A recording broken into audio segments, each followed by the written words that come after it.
The BTL-B Y-wing Starfighter bomber was renowned for its robust and diverse armament, which allowed it to perform a wide array of combat roles with significant effectiveness.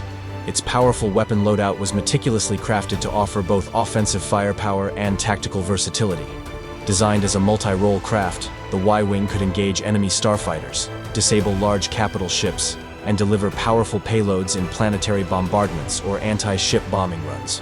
From its laser and ion cannons to its torpedoes and bombs, the Y-wing's weapon systems made it a formidable asset during both the Clone Wars and the Galactic Civil War. The Y-wing's primary armament consisted of 2x and back 9-4 or KX-5 laser cannons. These were mounted forward-facing on the ship's nose, delivering sustained, high-energy laser fire ideal for dogfighting with enemy starfighters and for general defensive engagements. The IX-4 and KX-5 models were favored for their reliability and consistent output, allowing pilots to maintain steady fire over extended combat operations without overheating. The laser cannons were versatile enough to target smaller, fast-moving enemy craft like Imperial TIE fighters, but also potent against unshielded sections of capital ships, making the Y-wing effective in both fleet and skirmish combat. While the Y-wing's relatively slower maneuverability compared to lighter starfighters presented a challenge in dogfights, its laser cannons provided much-needed close-range offense and an element of deterrence against aggressive attackers. The durability of these laser cannons also enabled the Y-wing to endure prolonged exchanges with enemy forces, with laser fire capabilities that remained functional even under heavy damage, giving the Y-wing an advantage in sustained combat. The Y-wing's Armament SW-4 or SW-5 ion cannons were mounted in a rotating turret positioned just above the rear section, allowing a gunner to independently control and aim the ion cannons in a 360-degree field of fire. This setup was particularly valuable for defensive maneuvers, as the ion cannon turret could target enemies approaching from any direction, including from the rear. The SW-4 and SW-5 ion cannon models were specifically designed to deliver non-lethal, high-energy blasts that disrupted electronic systems, making them essential for disabling enemy craft and neutralizing shielded sections of capital ships. The ion cannon was crucial during missions focused on capturing ships rather than destroying them outright.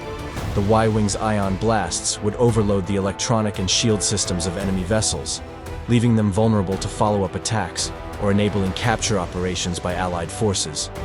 During large-scale battles, the ion cannons were especially effective against shield generators, communication systems, and essential weaponry of larger capital ships, allowing Y-wings to work in tandem to breach enemy defenses.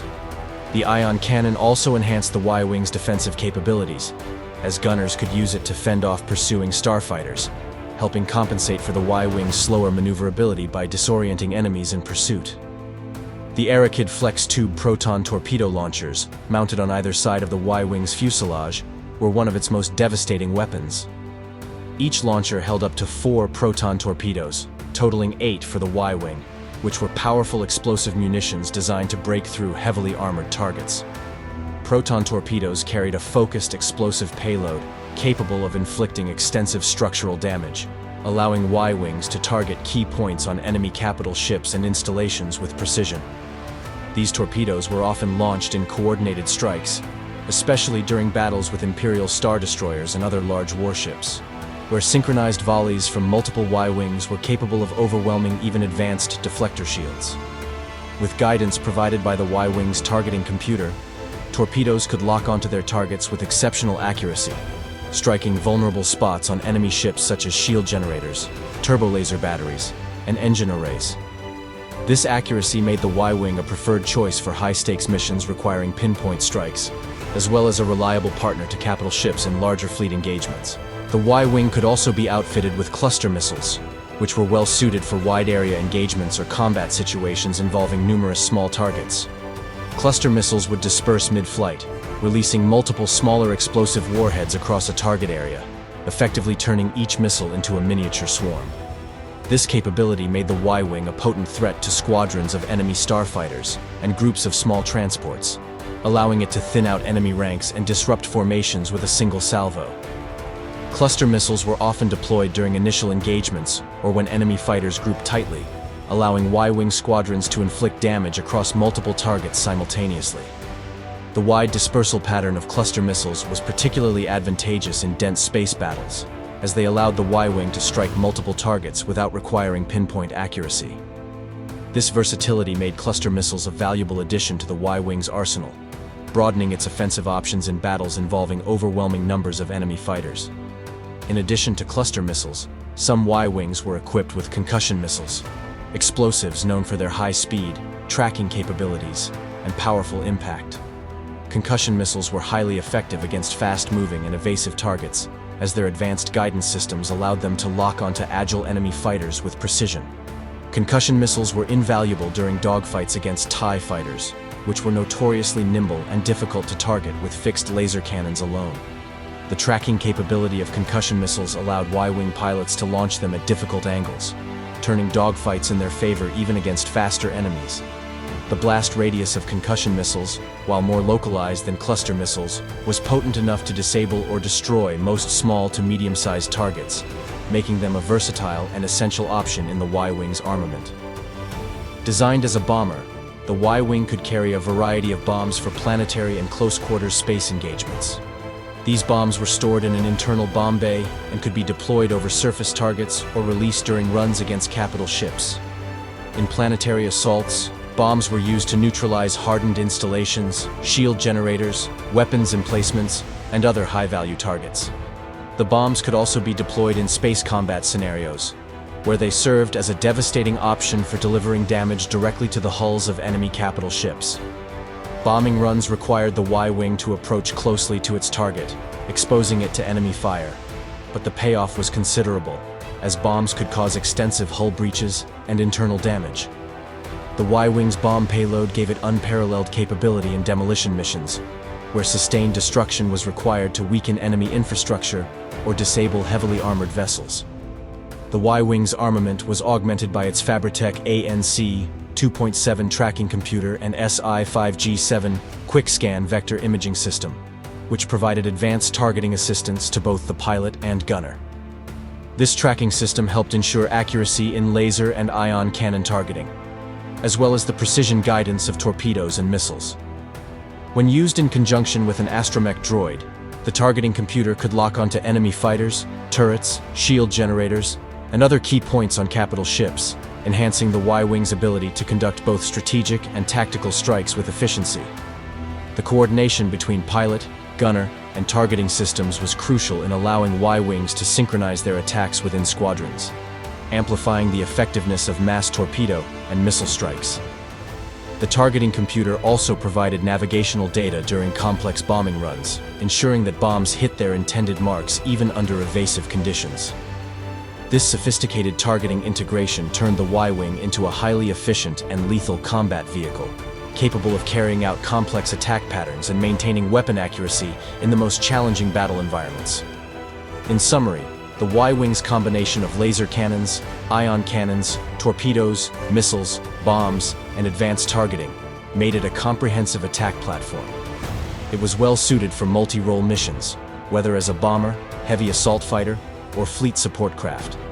Its powerful and versatile weapon systems allowed it to remain a crucial component of both the Republic and Rebel fleets, able to deliver overwhelming force against any adversary it faced.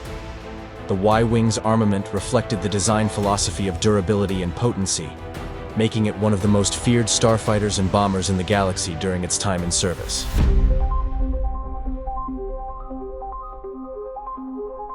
The BTL-B Y-wing starfighter bomber was powered by a robust propulsion system that gave it a unique combination of speed, endurance, and versatility on the battlefield.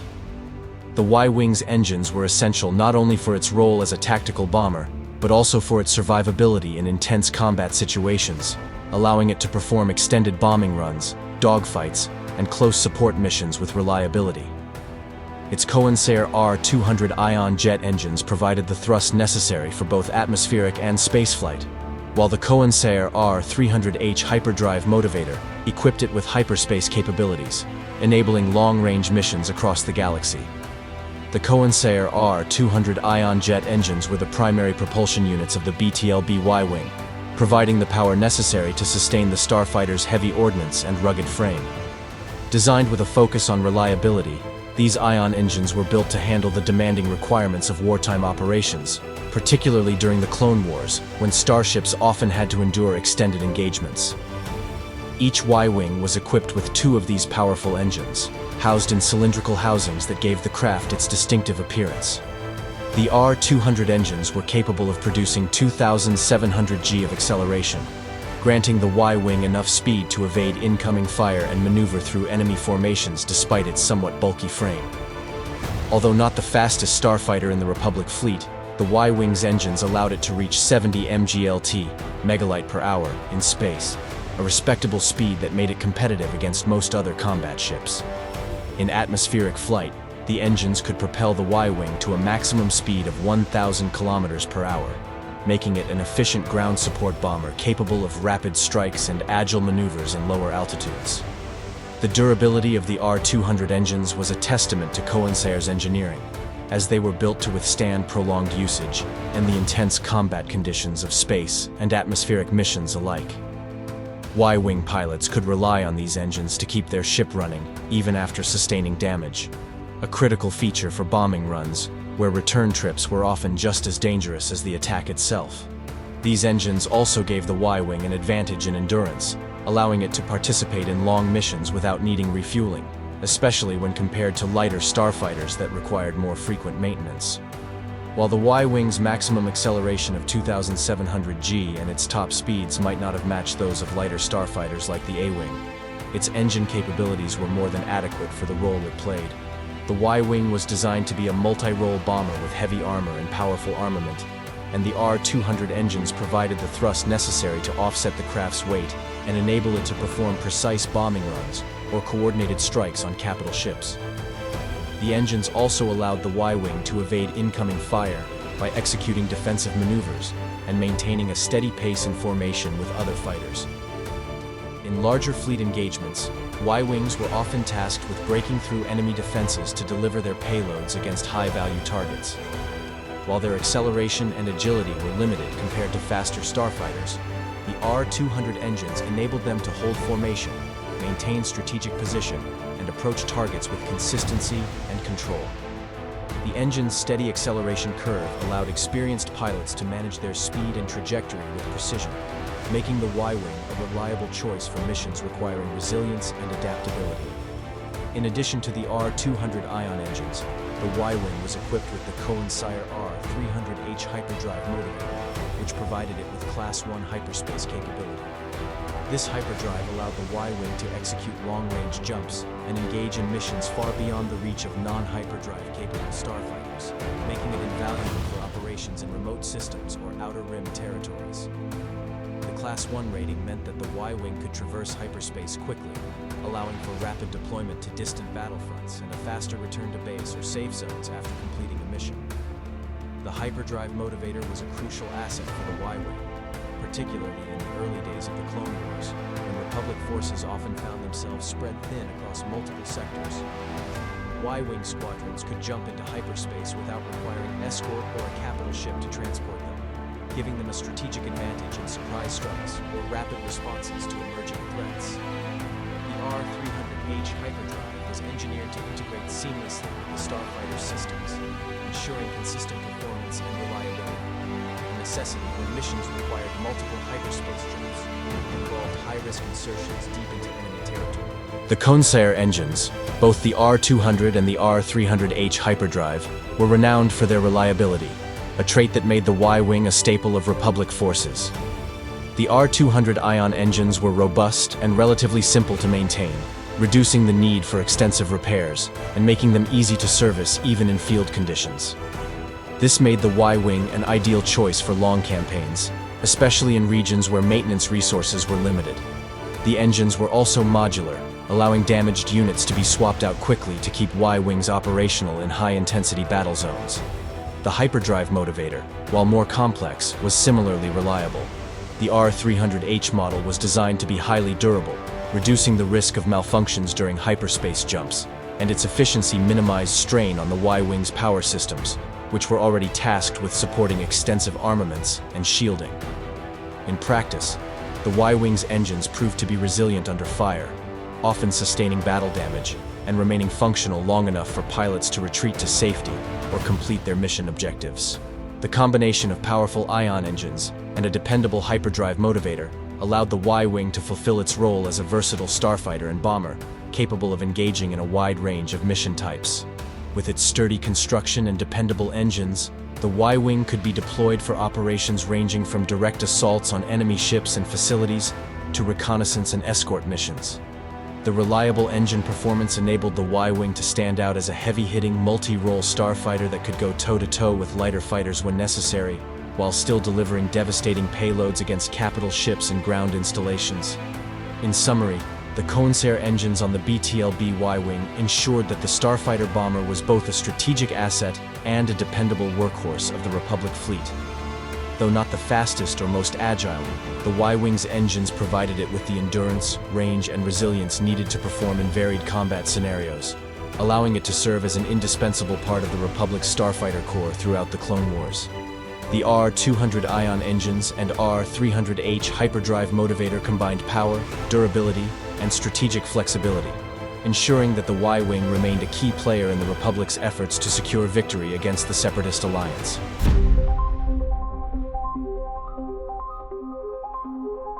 The BTLB Y-Wing starfighter bomber was equipped with advanced sensor and scanning systems that made it a highly capable and self-sufficient strike craft in various combat environments. Its suite of sensors allowed it to detect, track, and assess threats at both long and short ranges, enhancing its effectiveness on missions requiring tactical precision, such as bombing runs, reconnaissance, and escort operations.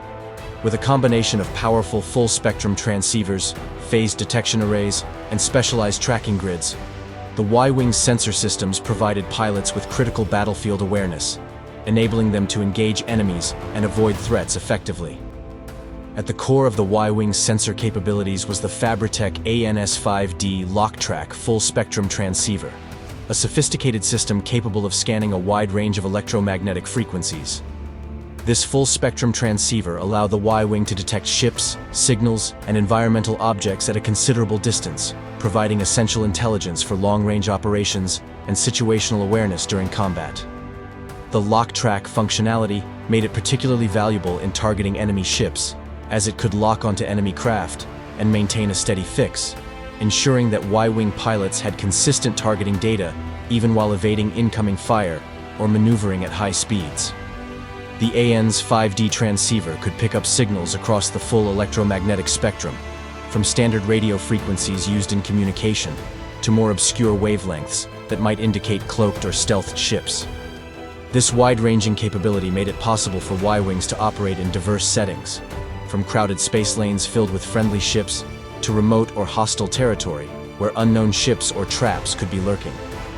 The full-spectrum transceiver was particularly useful for identifying enemy capital ships and formations from a distance, enabling Y-Wing pilots to anticipate their approach vector, coordinate with Allied forces, and plan bombing runs accordingly. Supporting the full-spectrum transceiver was the PA-9R long-range phase tachyon detection array, a specialized sensor component designed for extended detection range. Tachyon-based detection allowed the Y-Wing to pick up on faster-than-light particle emissions, providing early warning of approaching vessels that might otherwise go unnoticed at standard sensor ranges.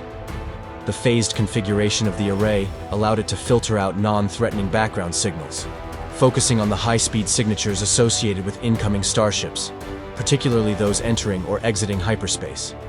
The PA-9R's long-range capability made it ideal for detecting enemy reinforcements or tracking the approach of fast-moving craft like interceptors, which posed a particular threat to the slower-moving Y-Wing. It could detect both small and large ships at significant distances, giving the Y-Wing pilots and their support units valuable time to prepare defensive maneuvers or launch preemptive strikes. This system was especially valuable in larger fleet engagements, or when Y-Wings were tasked with guarding vulnerable assets, as it enabled early coordination with Allied forces to manage threats before they closed in. To handle immediate combat situations, the Y-Wing relied on the PG-7U short-range primary threat analysis grid, a sophisticated close-range sensor array that provided detailed data on nearby targets and hazards. This grid could rapidly analyze and classify threats within a few kilometers of the Y-Wing, allowing it to respond quickly to changing conditions in the thick of battle. The PG-7U grid was particularly effective in providing data on the armaments and defensive systems of nearby enemy craft, helping pilots prioritize targets based on threat level and vulnerability. The threat analysis grid was integrated with the Y-Wing's targeting systems, offering real-time feedback to gunners on enemy shield strengths, weapon orientations, and potential weak points. This close-range sensor array was vital for missions requiring the Y-Wing to fly low or close to enemy installations, such as bombing runs on planetary bases or direct attacks on capital ships. By providing accurate, real-time threat assessments, the PG-7U grid enabled pilots and gunners to react swiftly to nearby threats, from starfighters and turrets to environmental hazards like debris fields or asteroid clusters. To augment its core sensor systems, the Y-Wing also featured two Fabritech ANXY sensor arrays. These arrays were designed to support the ship's other sensors by gathering additional data on environmental conditions and enemy movements, providing a broader picture of the battlefield. The ANXY arrays were known for their durability and efficiency, capable of functioning even in high-interference areas such as planetary atmospheres or near large ion sources, which were known to disrupt other sensors. These dual sensor arrays were versatile enough to handle general scanning tasks and could even serve as backup systems if primary sensors were damaged in combat. They added resilience to the Y-Wing's sensor package, ensuring that it retained some level of sensor functionality even after taking damage. This redundancy was especially valuable for extended missions or prolonged engagements, where sensor reliability could mean the difference between mission success and failure. The combination of the AN's 5D full-spectrum transceiver, PA9R long-range tachyon detection array, PG-7U threat analysis grid, and dual ANXY sensor arrays provided the Y-Wing with an impressive array of detection and analysis capabilities. Together, these systems allowed the Y-Wing to operate effectively in a wide range of combat scenarios, from reconnaissance and search and destroy missions to fleet support and escort duties. The sensor suite's versatility made the Y-Wing an adaptable platform that could be tasked with everything from pinpoint strikes to long-range patrols, giving the Republic and later the Rebellion a multi-role craft with reliable situational awareness. The sensor systems on the Y-Wing also had a notable psychological impact on the battlefield, as they allowed the Starfighter to strike swiftly and with precision. Able to track targets at long distances, lock onto threats, and adapt to changing situations, the Y-Wing's sensors gave it the capacity to function effectively as both a strike bomber and a support craft in larger fleet actions. This robust sensor capability further ensured that Y-Wing pilots had the information needed to evade or confront threats effectively, securing the bomber's reputation as a powerful, resilient starfighter. The BTLB Y-Wing's sensor and scanning capabilities ultimately cemented its role as a premier tactical bomber and a strategic asset, equipped to handle the rigorous demands of varied missions with accuracy and dependability. Whether deployed in fleet engagements, skirmishes, or special ops, its sensors ensured that Y-Wing crews remained fully aware of their surroundings and able to strike with confidence and precision. The BTLB Y-Wing Starfighter bomber was equipped with advanced guidance systems and avionics that made it a formidable presence on the battlefield, despite its heavier, slower frame. These systems allowed Y-Wing pilots to navigate complex combat situations, target enemy craft and installations with precision, and ensure smooth flight control across both atmospheric and space environments. The combination of highly capable targeting computers, vector imaging technology, astromech-assisted navigation, and reliable flight control avionics gave the Y-Wing an edge in its role as a bomber and multi-mission fighter in the Galactic Republic and Rebel fleets. Central to the Y-Wing's targeting capabilities was the Fabritech ANC 2.7 tracking computer, a powerful system designed to handle multiple targeting tasks in fast-paced battle scenarios. This tracking computer was responsible for processing targeting data, calculating lead angles, and coordinating with the Y-Wing's weapon systems to deliver accurate fire on both mobile and stationary targets. The ANC 2.7's advanced algorithms allowed it to adapt quickly to changes in target movement, compensating for evasive maneuvers and ensuring that proton torpedoes, laser cannon shots, and bombs reached their intended targets. The tracking computer could seamlessly integrate with various onboard and offboard data sources, such as sensor feeds and external tactical information relayed from capital ships or other fighters. This made it invaluable for joint operations, where multiple ships needed to coordinate strikes on priority targets, such as shield generators or weapons emplacements on enemy capital ships. The ANC 2.7's versatility allowed Y-wing crews to lock onto multiple targets in quick succession, a feature that greatly enhanced their effectiveness in dogfights and bombing runs alike.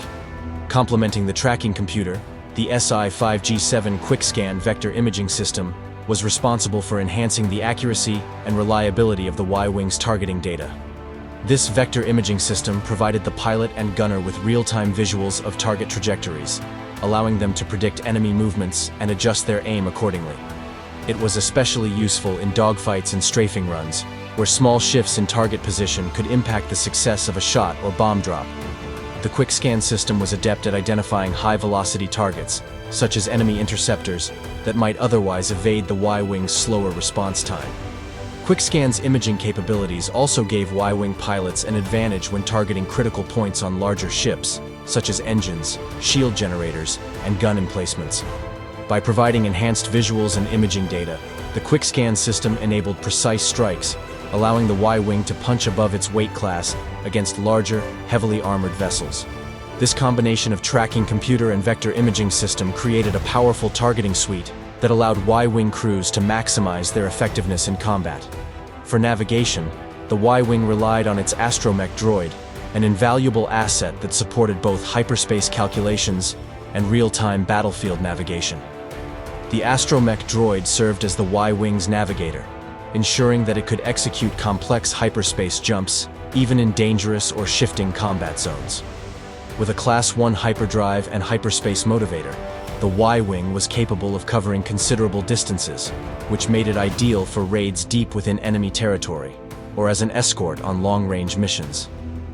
In combat situations, the astromech droid also provided real-time updates on nearby obstacles, enemy positions, and potential escape routes. Its ability to coordinate with the Y-wing's other guidance systems allowed it to play an integral role in mission planning and adaptive tactics. Additionally, the droid could assist with emergency repairs, rerouting power to critical systems, or managing engine output when the Y-wing system sustained damage, enhancing the ship's survivability. The navigation support provided by the astromech meant that Y-wing pilots could focus on their objectives, confident that their droid would handle any navigational challenges. The Y-wing's Sub-Pro NH-7 flight control avionics package was a robust avionics system that controlled the fighter's handling and flight stability. Though the Y-wing was known for its relatively heavy, rugged design, the NH-7 avionics package provided pilots with responsive controls, compensating for the bomber's bulk and enabling smooth maneuvering during both atmospheric and spaceflight. The NH-7 package was crucial in combat situations, where the Y-wing's effectiveness depended on its ability to stay agile enough to evade enemy fire and line up accurate shots on fast-moving or well-defended targets. The NH-7 avionics included stabilization software that helped the Y-wing maintain a steady flight path even during heavy maneuvers or in high-gravity environments, which was especially important for bombing runs and precision strikes. This stability was further enhanced by the package's adaptive feedback system, which continuously adjusted flight parameters to optimize the Y-wing's handling based on environmental conditions, such as asteroid fields, turbulent atmospheres, or dense debris fields. Additionally, the NH-7 package integrated smoothly with the ship's other systems, allowing it to coordinate with the astromech droid's navigational data and the quick-scan vector imaging system's targeting adjustments. This unified control scheme made it easy for the pilot and gunner to work in sync, aligning the Y-wing for optimal attack angles or evasive maneuvers with minimal disruption to their combat effectiveness. The NH-7 avionics package ultimately gave the Y-wing a surprising degree of flexibility for a starfighter of its size, enabling it to perform complex flight patterns and evasive moves while maintaining control over its heavy payloads. Together, the targeting systems, navigation support, and flight control avionics of the BTLB Y-wing represented a highly effective and reliable suite of guidance systems, making the Y-wing a critical asset in a wide range of combat scenarios. The integration of these systems allowed Y-wing crews to confidently navigate high-stakes battle zones, execute precision strikes, and evade hostile countermeasures. From intense dogfights to coordinated bombing runs, The Y-Wing's avionics and guidance technologies provided it with the tactical edge needed to fulfill its role as a dedicated bomber and multi-role starfighter. These capabilities made the Y-Wing an invaluable part of fleet operations, capable of striking critical targets, supporting Allied fighters, and engaging in both defensive and offensive maneuvers. The BTLB Y-Wing's guidance systems were more than just functional hardware. They were a cohesive blend of navigation, targeting, and control technologies that allowed it to operate effectively in the hands of skilled pilots. In the hands of the Republic and later the Rebellion, the Y-Wing's sophisticated guidance systems enabled it to become a workhorse of galactic conflict, fulfilling mission roles where precision, resilience, and versatility were paramount. The BTLB Y-Wing Starfighter bomber was designed as a durable, multi-role craft, suited to both intense space battles and precision bombing missions. Its sturdy, rugged frame emphasized practicality and resilience over aesthetics, making it one of the most iconic and enduring starfighter models in galactic history. Developed by Corsair Manufacturing, the Y-Wing prioritized durability, protection, and adaptability, evident in its robust deflector shields, streamlined profile, and comprehensive life support and consumable systems, all of which made it an effective and trusted asset in prolonged conflicts.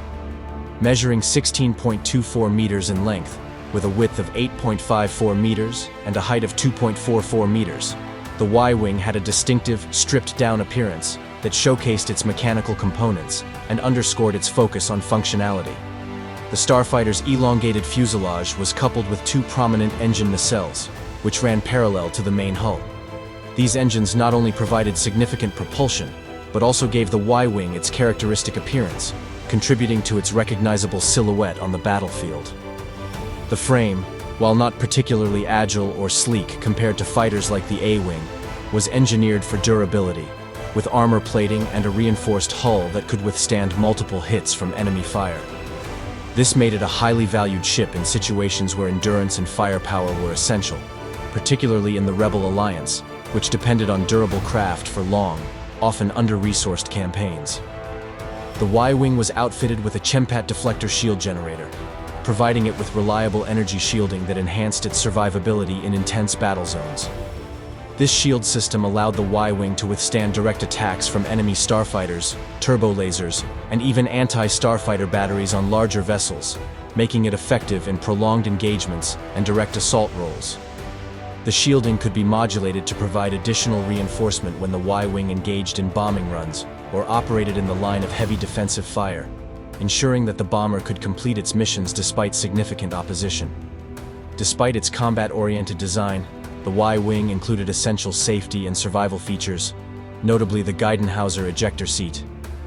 This escape system provided pilots with a last resort option to eject from the cockpit in critical situations, such as hull breaches or catastrophic system failures. This feature was particularly valued by Y-Wing pilots, as it allowed them a higher chance of survival in the event of irreparable damage to the craft. In a ship often deployed on high-risk bombing and assault missions, this escape option underscored the Y-Wing's design philosophy of ensuring maximum survivability. With a life support system and consumables lasting up to 1 week, the Y-Wing was well equipped for extended missions. This level of endurance meant that Y-Wing pilots could be deployed on long-range missions or operate in remote, hostile environments without needing immediate resupply or return to base. The life support systems were designed to handle the harsh conditions of both deep space and atmospheric flight, offering consistent protection against temperature extremes, radiation, and vacuum exposure. The 1-week supply of consumables allowed the Y-Wing to function effectively in reconnaissance roles, scouting missions, and multi-day skirmishes without risk of resource depletion. Over time, many Y-Wings in the Rebel fleet had their hull plating and fairings removed to make the craft easier to repair and modify in the field, a practice that became more common as the Rebellion's need for functional, easily maintained starships grew. This stripped-down appearance exposed the ship's inner mechanical components, giving it a rugged, battle-worn look that became synonymous with its role as a workhorse starfighter. While the exposed systems made the Y-Wing more vulnerable to specific kinds of damage, it also simplified access to critical parts, making it easier for ground crews and mechanics to quickly repair or modify the ship under challenging circumstances. In addition to routine modifications, The Y-Wing's straightforward design allowed it to accommodate various upgrades in its targeting systems, engines, and weapons loadouts. This adaptability made it a versatile platform that could be customized for specific mission requirements, from anti-Starfighter operations to heavy bombing runs. The Y-Wing could also be retrofitted with enhanced electronic warfare systems, heavier ordnance, or specialized targeting systems, further cementing its reputation as a flexible and dependable starfighter in any theater of war.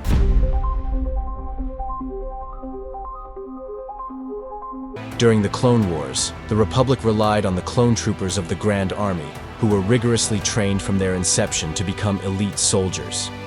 Clone pilots chosen for Y-Wing duty underwent specialized training tailored to multi-role bombers, focusing on operating effectively in both space and atmospheric environments.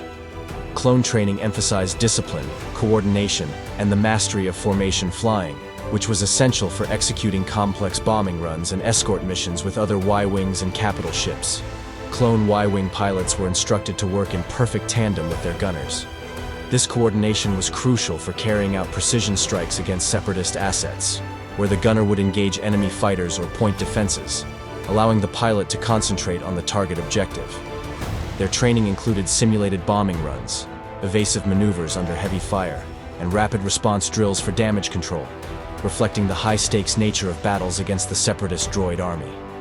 The clones' training also covered tactics for integrating with Jedi-led squadrons, whose unpredictability and fluid command style demanded a high degree of adaptability from all Republic pilots. The Y-Wing's robust shielding and heavy armor made it ideal for clone crews, allowing them to sustain prolonged engagements and push through defensive lines in support of ground troops.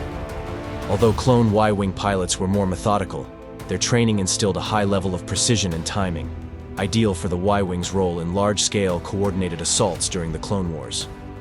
When the Y-Wing was adopted by the Rebel Alliance, the training and recruitment of its pilots and gunners took on a different character. Unlike the standardized, regimented training of clone pilots, the Rebel Alliance had limited resources and a highly diverse pool of recruits, resulting in a more flexible but often haphazard training program. Rebel Y-Wing pilots were drawn from various backgrounds: former smugglers, ex-Imperial pilots, and Planetary Defense Force members, each bringing different skills and experience levels to the Y-Wing's cockpit. For Rebel Y-Wing crews, training emphasized versatility and improvisation.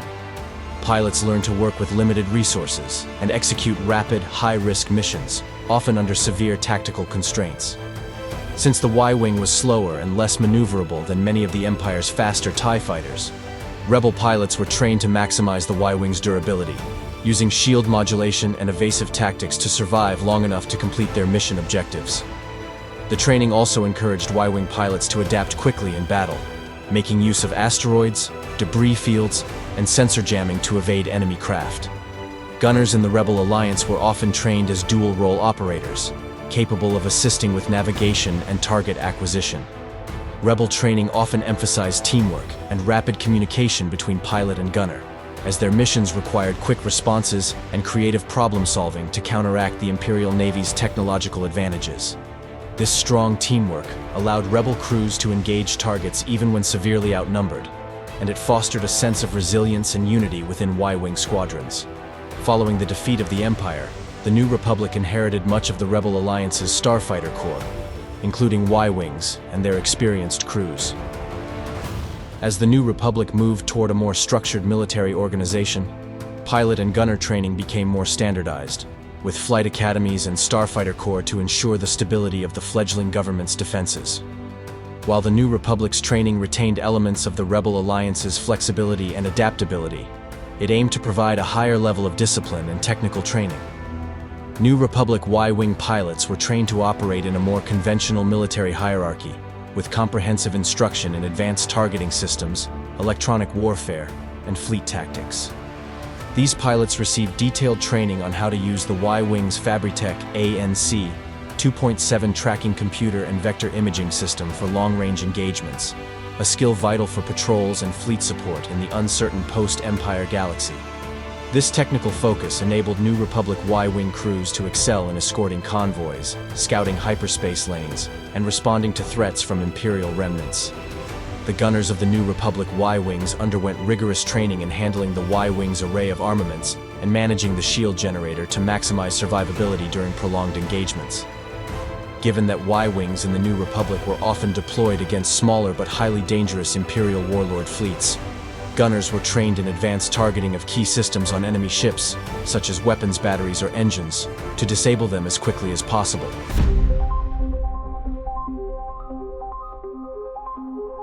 The BTLB Y-wing Starfighter bomber was developed and manufactured by Kongsire Manufacturing, one of the galaxy's foremost producers of starships and starfighter components. Headquartered in the core worlds, Kongsire was well regarded for its focus on producing durable, high-quality spacecraft systems that prioritized resilience and adaptability. Recognizing a growing need for a robust, multi-role starfighter that could bridge the gap between heavy bombers and agile dogfighters, Kongsire decided to create a vehicle capable of both offensive bombing runs and direct combat, especially as tensions escalated during the Clone Wars. This approach would lead to the creation of the now iconic Y-wing series, with the BTLB variant being its first major model. Koensire's concept for the Y-wing stemmed from the changing landscape of warfare in the galaxy. The Clone Wars, which erupted in 22 years before Battle of Yavin, demanded more versatile starfighters that could operate both independently and in fleet formations against a mix of separatist droid fighters and heavily armored ships. The idea was to design a starfighter that was not only heavily armed, but also capable of withstanding intense combat conditions, with shielding and modular systems that made it resilient and adaptable to different mission types. Unlike many starfighters, the Y-wing was envisioned to have both offensive and defensive capabilities in fleet combat scenarios, allowing it to operate effectively in large-scale assaults, as well as more isolated skirmishes. The Y-wing was designed and produced under Kongsire Manufacturing's BTL series line, which aimed to offer flexibility and adaptability for different models and modifications as military needs evolved. Engineers at Kongsire took a practical approach to designing the BTLB Y-wing, equipping it with tough armor, heavy shielding, and a distinctive ion cannon turret for versatility in combat. The BTLB Y-wing quickly gained popularity for its straightforward maintenance and ease of modifications, which allowed Republic engineers and technicians to replace, upgrade, and repair parts as needed in the field. Its rugged frame could withstand damage that would disable many other starfighters, making it an ideal choice for intense battles. Kongsire Manufacturing's production of the BTLB model was highly efficient, with assembly lines configured to quickly produce modular components that could be fitted and integrated easily. Factories in the core worlds, along with assembly facilities on other key planets, enabled Kongsire to produce and distribute the Y-wing rapidly, meeting Republic demands for large quantities of reliable, heavy starfighters. The process benefited from Kongsire's established expertise in component manufacturing, which reduced production costs and increased output. With the Y-wing in high demand, Kongsire accelerated its output by coordinating with various suppliers and smaller manufacturers for parts, ensuring that the Republic received a steady supply of the bombers throughout the Clone Wars. Upon its release, the BTLB Y-wing was priced at around 135,000 credits when purchased new. This was a considerable investment, but one that was justified by the Y-wing's durability and combat effectiveness. Military forces like the Republic saw the cost as worthwhile due to the Y-wing's ability to engage both in direct combat and support bombing operations. The Y-wing's robust design also meant fewer replacements and repairs, allowing it to serve multiple tours of duty despite intense combat conditions, which ultimately proved cost-effective over time.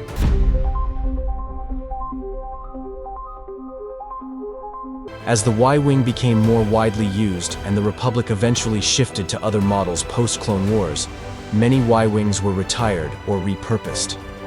The used models of Y-wings were sold at significantly reduced prices, around 65,000 credits, making them affordable to other groups such as mercenary factions, planetary defense forces, and notably, the Rebel Alliance. The Y-wing's low price on the used market, coupled with its reputation for reliability and easy maintenance, made it a popular choice for Rebel forces, who saw it as a versatile and valuable asset in their fight against the Empire. The BTLB Y-wing's design and Kongsire Manufacturing's philosophy of rugged efficiency had a lasting impact on starfighter production and military strategy. The success of the Y-wing led Kongsire to continue the BTL series, with modifications and improvements to meet evolving tactical demands. The Y-Wing's performance during the Clone Wars solidified Cohensire's reputation as a premier manufacturer, and its adoption by the Rebel Alliance cemented the Y-Wing as a symbol of resilience and tenacity. Cohensire's decision to create a starfighter that could perform equally well in bombing and dogfighting roles paid off as the Y-Wing saw action in pivotal battles, from the Clone Wars through the Galactic Civil War and beyond. The Y-Wing's sturdy design and tactical flexibility were hallmarks of Cohensire's commitment to creating vehicles that could withstand the harshest of combat environments while remaining effective and accessible to a wide array of pilots and maintenance crews.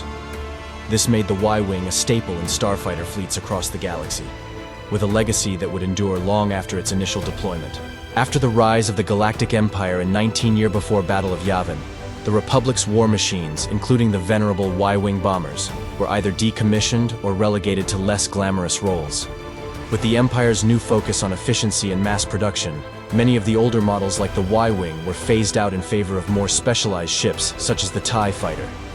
However, the Y-Wing's legacy of durability, versatility, and effectiveness in combat made it an invaluable asset during the early years of the Galactic Civil War. Despite its age, the Y-Wing quickly became a core part of the Rebel Alliance's fleet, playing a pivotal role in some of the galaxy's most significant battles. Initially designed as a heavy bomber during the Clone Wars, the Y-Wing was constructed with sturdy materials that could withstand the rigors of extended combat. While its firepower and durability were its main advantages, its slower speed and lack of agility made it less ideal for dogfights.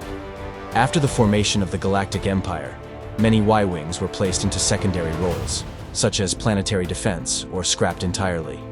However, for the emerging Rebel cells, the Y-Wing's reliability, heavy ordnance, and built-in hyperdrive made it a perfect fit for the Rebellion's resource-starved forces. By the time the Galactic Civil War began, the Y-Wing had been relegated to military surplus, and the Rebel Alliance began acquiring them through theft, salvage, or outright purchase from scrapyards that had been decommissioned by the Empire. These bombers would go on to become a backbone of the Rebel fleet, particularly in the early years of the conflict. Y-Wings made an early appearance in several critical Rebel operations. 4 years before Battle of Yavin marked a significant engagement involving Y-Wings, when a group of them participated in a dogfight over the planet Skul. This engagement was part of Jyn Erso's daring escape from Imperial forces, which led to the destruction of the civilian transport Ponta 1 in the crossfire. Though this was a relatively small-scale operation, it showcased the effectiveness of the Y-Wing in combat and foreshadowed the important role the bomber would play in the Rebel Alliance's future. One of the defining moments in the Y-Wing's history occurred in 2 years before Battle of Yavin, during the mission to acquire decommissioned Y-Wings from the Reclam Station on the planet Yarma. Reclam Station, a massive aerial scrapyard, was home to countless ships and aircraft that had been left to rust after the Clone Wars. Under the command of Phoenix Squadron, the Rebellion launched a covert mission to recover these bombers for their own use. The mission was a success, with 5 Y-Wings stolen from the scrapyard, though 2 were lost in battle. Despite their age, the Y-Wings were immediately transferred to the Rebel base at Yavin 4 and would become instrumental in future missions. As the Galactic Civil War raged on, the Y-Wing's role in the Rebel fleet only grew more vital. In 0 year before Battle of Yavin, during the events surrounding the Battle of Scarif, Y-Wings were crucial in the Rebel assault to secure the plans for the Death Star. The Rebellion, led by Gold Squadron, launched an attack on the Imperial facility known as the Shield Gate, aiming to disable the defenses guarding the planetary shield. The Y-Wings led this mission, using their heavy ordnance to disable a Star Destroyer with ion torpedoes. However, the battle came at a high cost, with many of the bombers falling to Imperial TIE Fighters or anti-aircraft fire. Despite these losses, the successful capture of the Death Star plans was a turning point for the Rebel Alliance, setting the stage for the ultimate destruction of the Empire's superweapon. The Battle of Yavin would be another defining moment for the Y-Wing in Rebel history. After the success of the Scarif mission, the Rebel fleet deployed in an attempt to destroy the newly completed Death Star. A squadron of Y-Wings, including Gold Squadron, was tasked with attacking the Death Star's critical systems. Led by Captain John Vander, the Y-Wings launched a run down the station's Meridian Trench. However, despite their best efforts, the Y-Wings were quickly decimated by Imperial defenses, with Vander, Dex Thierry, and Davish Krail all being killed in action. Only Ivan Verlaine's Y-Wing survived the battle. Yet, despite the Y-Wing losses, the attack on the Death Star would ultimately succeed due to Luke Skywalker's Force-enhanced shot, triggering a chain reaction that destroyed the station. The Y-Wing continued to play a crucial role in later campaigns, but the bombers often found themselves facing overwhelming odds. In 0 year after Battle of Yavin, during Operation Fracture, a squadron of Y-Wings from the Masasi group participated in an operation to destroy an Imperial Kyber crystal research facility on the planet Ayadu. During the mission, the rebellion successfully killed Galen Erso, the man responsible for the Death Star's design, thus hindering the Empire's ability to further the project. Later, during the Battle of Endor in 4 years after Battle of Yavin, the Y-Wing's resilience again proved invaluable. In the face of superior Imperial forces, the Y-Wings participated in the battle against the Death Star II and the Imperial fleet. Pilots like Nora Wexley and Gold 9 used their bombers to lure TIE fighters away from more vulnerable ships like the Millennium Falcon, allowing the rebels to press their attack on the Superstar Destroyer Executor. While several Y-Wings were lost in the battle, the ultimate destruction of the Death Star II and the death of Emperor Palpatine marked the beginning of the Empire's downfall. The Battle of Endor proved to be a decisive victory, securing the Rebel Alliance's status as the dominant power in the galaxy. After the fall of the Empire, the Y-Wing continued to serve in the New Republic.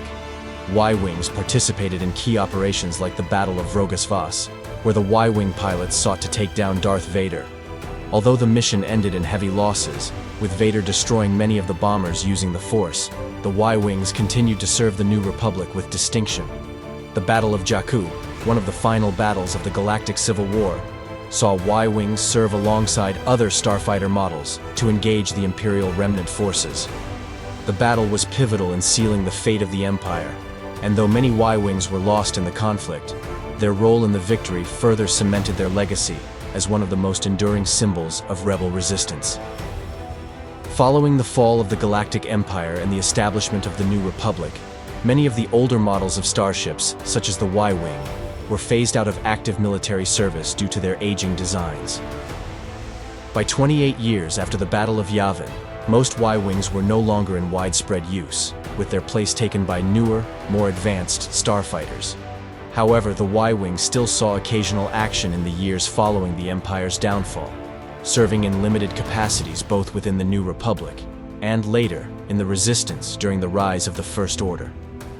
By the time the New Republic emerged victorious in the Galactic Civil War, the Y-Wing, although a proven and reliable workhorse during the Rebellion's struggle, had become outdated.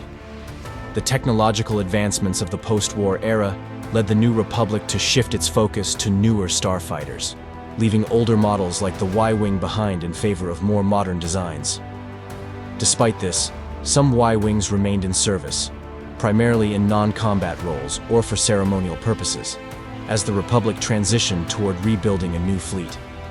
In 28 years after Battle of Yavin, the Y-Wing briefly resurfaced in military use, albeit in the hands of factions outside the New Republic's direct control.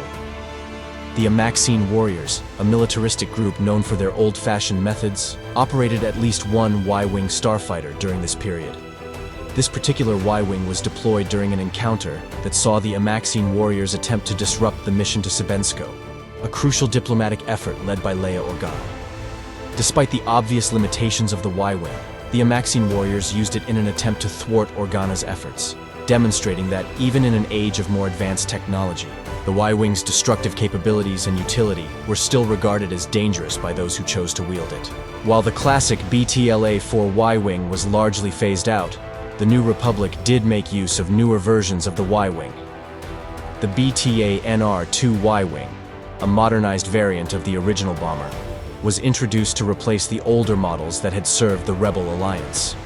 This new iteration maintained the same durability and versatility that had made the Y-Wing a staple of Rebel forces during the Galactic Civil War, but it was equipped with newer technology, including enhanced shields, advanced weapons systems, and upgraded engines to make it more competitive against newer starfighters in the galaxy. The BTA-NR-2 served as a part of the New Republic Navy, filling the role of heavy bombers and support ships. While these newer Y-Wings were still considered relatively old by modern standards, they were much more capable than their predecessors, and were utilized in various operations to maintain the peace and security of the galaxy. Their deployment, though more limited than the mass use seen in the previous conflict, was an indication that the Y-Wing was not entirely forgotten and that it continued to have a place within the evolving military forces of the New Republic. The aging Y-Wing would again make an appearance, this time within the ranks of the Resistance, an underground movement that opposed the rising threat of the First Order in 34 years after Battle of Yavin. In an era of galactic tension, the Resistance found itself in desperate need of any military assets it could acquire. Amidst their efforts to prepare for the inevitable conflict with the First Order, they turned to the Y-Wing once again, albeit in a much more limited capacity. A BTLS-3 Y-Wing, which had been in service for many years, was pressed into action during a mission to Spalex. This particular Y-Wing was notably old and prone to mechanical failure, with its age posing significant risks to its pilots. Nonetheless, the Resistance utilized it for the mission, underscoring the desperate measures they had to take in the face of limited resources. While the Y-Wing's old age made it less than ideal for modern warfare, its inclusion in the Resistance's fleet highlighted the continued strategic value of the Y-Wing's rugged design, even if it was only used in the most dire circumstances. Additionally, the Resistance managed to acquire BTA-NR-2 Y-Wings, which were used within the Resistance Navy. These modernized versions of the classic Y-Wing had been modified for use in a variety of combat roles, including bombing runs and strikes against First Order assets. Zori Bliss, a key Resistance fighter, famously piloted a BTA-NR-2 Y-Wing during the Citizens Fleet operation, where it played an important part in the larger battle for the galaxy's future. The BTA-NR-2's durability, firepower, and relative simplicity made it a valuable asset for the Resistance, despite its age compared to the more advanced starfighters of the First Order. Though the Y-Wing was a relic of a bygone era, its role in both the New Republic and the Resistance served to remind the galaxy of its legacy. As a symbol of the Rebel Alliance's resilience, the Y-Wing continued to serve as a testament to the enduring power of older technology when in the hands of those with the courage to use it. In the hands of the Resistance, it was a reminder that even against overwhelming odds, the fight for freedom could continue with the most basic of tools. While the Y-Wing was not the mainstay of the New Republic or the Resistance in the post-Empire era, it still contributed to key operations, helping to take down First Order forces and provide support to those fighting against tyranny. Ultimately, the Y-Wing, like the New Republic itself, was a reminder that while technology might advance, the spirit of resistance and the desire to fight for a better future would never fade, no matter the age of the tools used to achieve it.